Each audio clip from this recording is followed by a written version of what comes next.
Think your washer is sweating, or did it officially spring a leak? Before you grab towels and start blaming the machine, hit that like button and subscribe so you don't miss fixes like this. I'm David with AppliancePartsPros.com, and today I'm walking you through the 5 most common places a top-load washer leaks. And yeah, I've seen every one of these more times than I can count.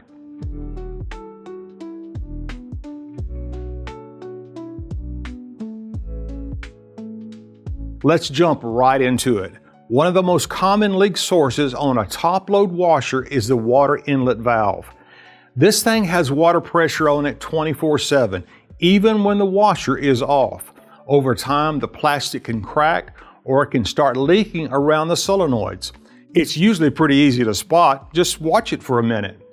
See that little drop forming? If you're not sure, here's a simple test. Turn the water faucets off and let the washer sit overnight. No water on the floor in the morning? Congratulations, you found the leak without even touching a tool. Another big one is the fill and drain hoses. Anything that holds water long enough will eventually break down. It's just a matter of time. To find hose leaks, run a load and grab a flashlight. This part takes a little patience, but it's worth it. Little break here. If this video is already helping you narrow things down, drop a comment and let me know where the water is showing up around your washer. Front, back, underneath, we read those and it helps other people too. Next up is a worn out tub seal. This one can be real sneaky. The tub seal keeps water inside the outer tub while the washer is running. The agitator sits on a shaft that comes from either the gear case or the tub shaft, and as the shaft turns, it moves your clothes around. Over time, that seal wears out. If you start seeing water seeping out around the gear case shaft area, that's a pretty strong sign the tub seal has had enough. Now let's talk drain pumps. Every top-load washer has one. You've got to get the water out somehow.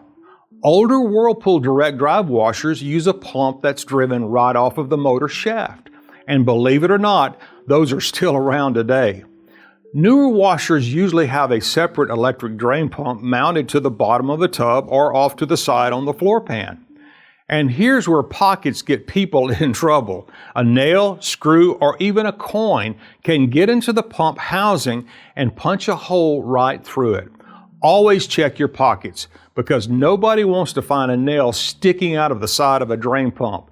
Ask me how I know. Last but certainly not least, make sure the water is actually coming from the washer. A lot of these machines live in basements, garages, or utility rooms. I've seen water heaters leak and send water right under a washer. Same thing with refrigerators and utility sinks. Before you tear into that washer, take a minute and make sure it's not something nearby playing tricks on you. And here's something people don't expect. I've seen plenty of washer leaks that weren't the washer at all. The house drain was partially clogged. When the washer went into the drain cycle, you could hear the water backing up in the standpipe, then overflowing onto the floor. The washer gets blamed, but it's innocent this time. Hopefully, this gives you a clear idea of where to look when a top-load washer starts leaking. If you need replacement parts or step-by-step repair help, grab your model number and head over to AppliancePartsPros.com.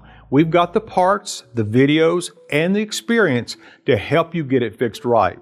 And before you go, let me know in the comments some of the craziest places you've seen a washer leak. Trust me, I've seen some wild ones. And if you haven't already, subscribe so you're ready the next time an appliance decides to misbehave.